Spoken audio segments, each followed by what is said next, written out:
In Havana, on Monday morning, the power has been restored to about 50% of the people.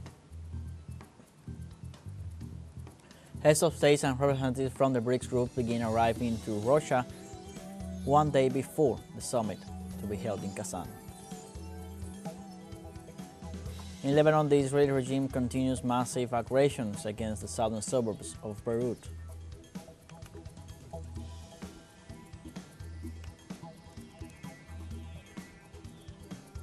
Hello, welcome to From the South. I'm Luis Alberto Matos from the teleSUR studios in Havana, Cuba. We begin with the news. In Havana, Cuba, on Monday morning, the power was restored to about 50% of the people. The electric union of the capital province reported that currently 172 circuits have service, which represents 370 megawatts that serve around 50% of clients. In this regard, the General Director of Electricity of the Ministry of Energy and Mines of Cuba, Lázaro Guerra Hernández, informed that there are 700 megawatts served in the country and work is being done to consolidate the existing microsystems. The Marel Unit number 8 is already in service, and so are the floating power plants of Havana, Mariel, and Energas Boca de Jaruco, which are collectively providing coverage to the capital and some areas of the province of Mayabeque and Artemisa. The central microsystem is supplying more than 200 megawatts from the provinces of Matanzas to Camagüey. The rest of the provinces have functional subsystems. The electric union stressed it keeps working to follow the strategy in place to guarantee the connection of the national electric system.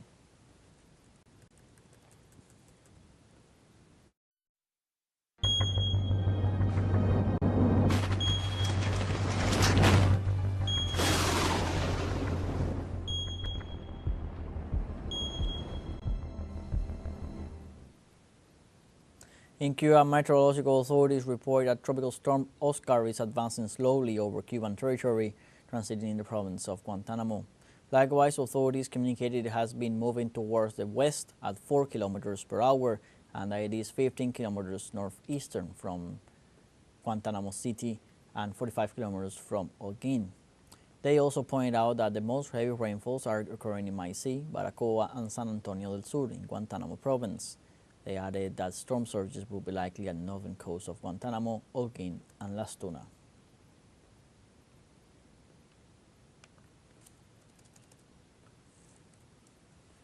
And in Cali, Colombia, global leaders and environmental experts gathered on Sunday for the opening ceremony of the 16th meeting of the Conference of the Parties to the Convention on Biological Diversity, COP16, a 12-day meeting aimed at advancing biodiversity conservation. The meeting begins on Monday and runs through November 1st. The COP16 brings together more than 15,000 people from over 190 countries to push for action on biodiversity conservation, making it the most attended event since these conferences began in 1994, UN officials said. The Colombian government is pushing as host for the meeting to be the most inclusive in the organization's history. The goal of this meeting is for countries to take action to protect the world's flora and fauna.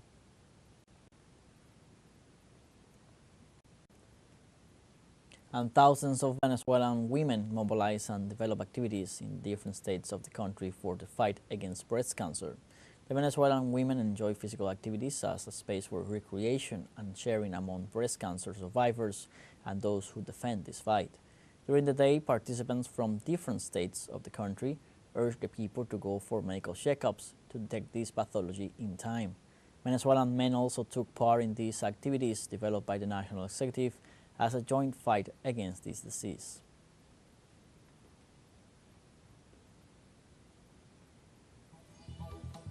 Let's now take a short break, but remember you can join us on TikTok at teleSUR English, where you'll find news in different formats, news updates, and much more.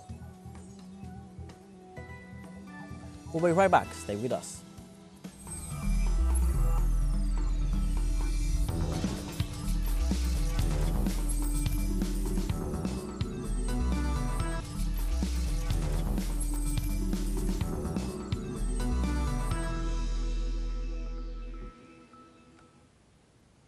Welcome back.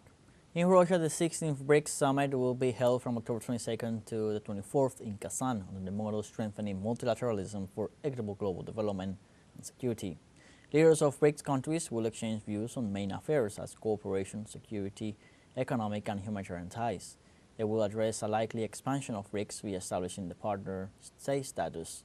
The heads of the new development bank, the BRICS Business Council, the Interbank Cooperation Mechanism, and the Women's Business Alliance will be holding debates, whose results will be provided in the summit's Kazan declaration.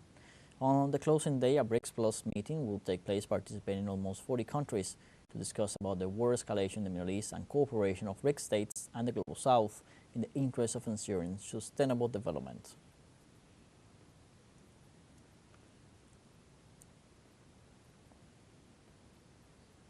In this context, the Foreign Minister of Brazil, Mauro Vieira, arrived in Russia on Monday. His visit comes just one day before the BRICS summit in the city of Kazan, which will be held for the first time in an expanded format between October 22nd and 24th.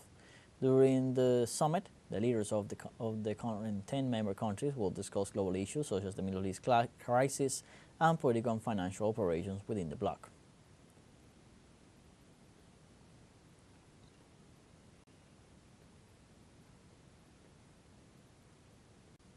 An executive vice president of Venezuela, Delcy Rodriguez, arrived this Monday in Russia to participate in the BRICS summit to be held in the city of Kazan from October 22nd to the 24th. The vice president is accompanied by the foreign minister of the South American country, Ivan Hill. The Venezuelan delegation, headed by Delcy Rodriguez, joins the leaders of more than 20 emerging countries arriving in the Russian nation for the bloc summit. The Venezuelan participation occurs after recent remarks by President Nicolas Maduro, who affirmed the country is ready to join the bloc. The BRICS has been chaired by Russia since January 2024, when 5 countries joined the group: Egypt, Iran, Saudi Arabia, the United Arab Emirates, and Ethiopia.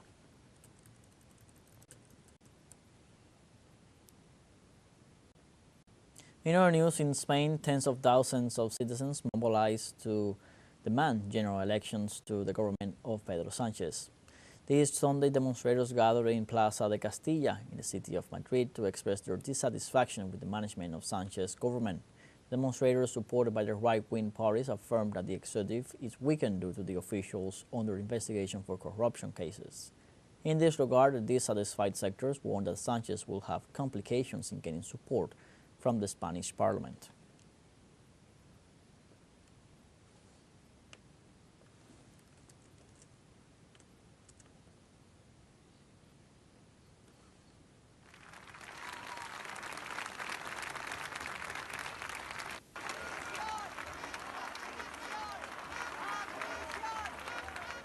Also in Spain, thousands of people mobilized in the tourist areas of the Canary Islands in rejection of the tourist model. This Sunday, demonstrators went through the main streets of the island to demand better living conditions, fair wages, and a decent housing plan. The islanders demanded real changes from the government due to the lack of water and infrastructure for new projects. The mobilized people affirmed that tourism companies in the Canary Islands are profiting and destroying the people of the island.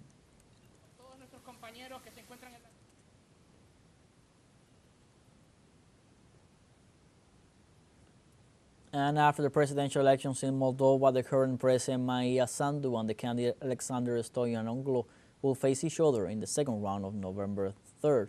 With 36% of the votes, the candidate Maia Sandu will face November 3rd with the candidate Alexander Stoyanoglu, who reached 29% of the votes. According to the latest data of the Central Electoral Commission, less than 1 hour after the closing of the polls in the presidential elections, more than 50% of the voters had voted. It should be noted that in 2020, Sandu became the first woman to lead the country, which is located between the NATO Atlantic Alliance and the Russian zone of influence. Furthermore, this Sunday, Moldovans voted against joining the European Union.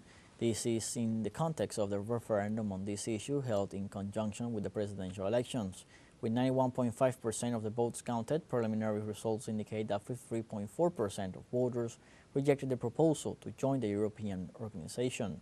As the results were known, the current pro-European president, Maia Sandu, denounced electoral fraud due to the victory of the no vote in a consultation, claiming to have evidence that a criminal group intended to buy votes.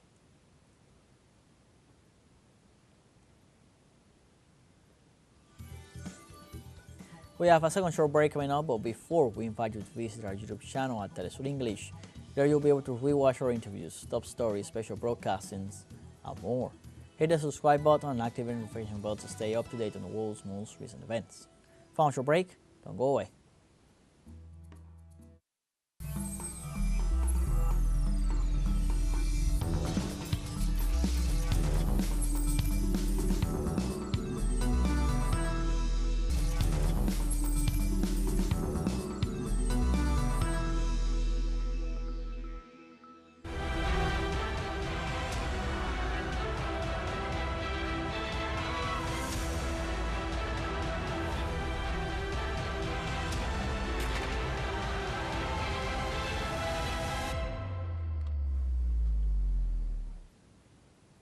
Welcome back.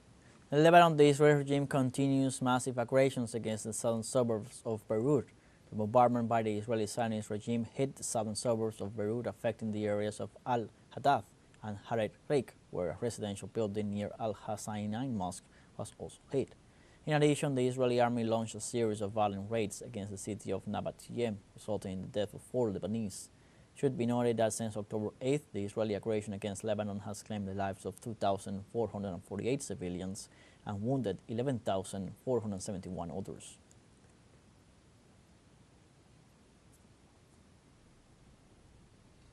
In Palestine, local sources reported heavy casualties and dozens injured in Israeli airstrikes on 2 schools in the northern Gaza Strip. Local media indicated that the Israeli regime bombed the Hafsa school, administered by the UNRWA, and the Abu Hussein school in the Jabalia refugee camp, causing dozens of dead and wounded who were sheltering inside. Also, civil defense teams were prohibited from accessing the area to rescue the wounded. In this sense, the genocidal forces of Israel continue to perpetrate attacks in different points of northern Gaza, increasing the number of dead and wounded, which is estimated at 42,603 killed and 99,795 wounded, mostly women and children.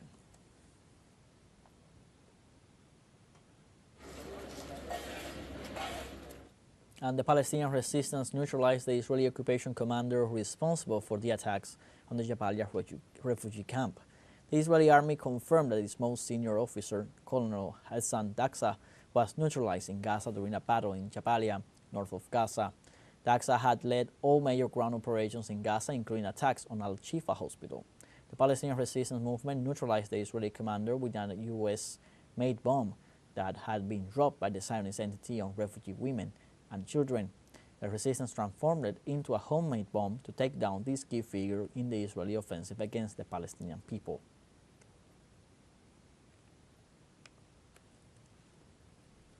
And the government of Iran warned that any attack by Israeli forces would be met with an imminent response against military targets.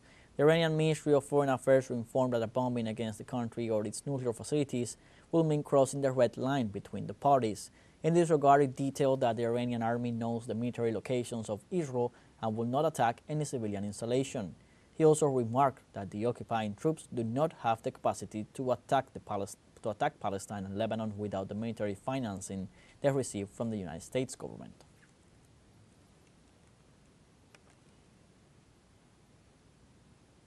And in the Vatican, Pope Francis urged peace and protection for the fragile affected by armed conflict. Pope Francis, after a canonization mass, renewed the call to pray for the countries that are at war and urged against all forms of exploitation of their dignity and their territories. He also invited to continue praying for the peoples and martyrs of Palestine and Lebanon. He called for peace. The Supreme Pontiff urged the political and civil authorities to guarantee the protection of the most fragile and their fundamental rights.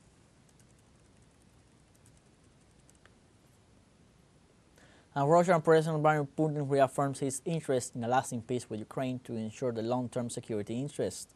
Russian President Vladimir Putin said that a temporary ceasefire would only allow Kiev's supporters in NATO to rearm and resupply their ammunition. The Russian head of state said that he was ready to negotiate with Ukraine on the document drawn up in Turkey, in which Kiev undertook to declare itself neutral, limit its armed forces, and eliminate discrimination against the peoples of Russian origin in Ukraine. In this connection, Putin emphasized that the Russian authorities respect and understand the determination of the BRICS member countries interested in resolving the Ukrainian conflict.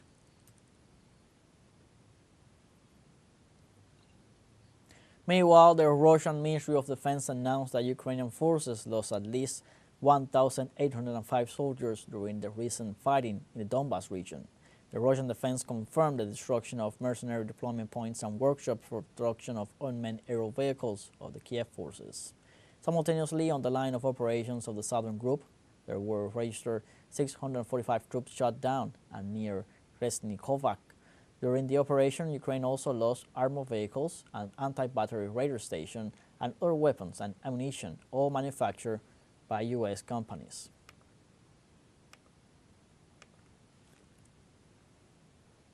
In Serbia, thousands of citizens mobilized to commemorate the 80th anniversary of the liberation of Belgrade in the Second World War.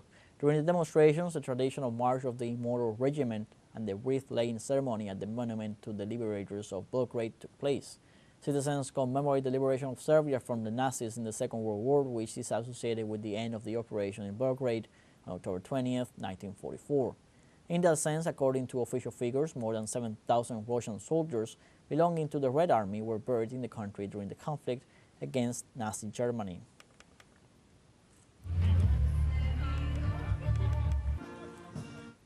And in Vietnam, on Monday, the National Assembly voted for the new president of the Socialist Republic. The session of the Vietnamese parliament finished on October 21st after all of the 440 National Assembly deputies voted in favor of electing Luong Quoc as constitutional president of the country. Abided by the national laws, Luong Quoc will serve as head of state until 2026. The presidential election came after the former president To Lam, who took office in May, had been appointed as Secretary General of the Vietnamese Communist Party.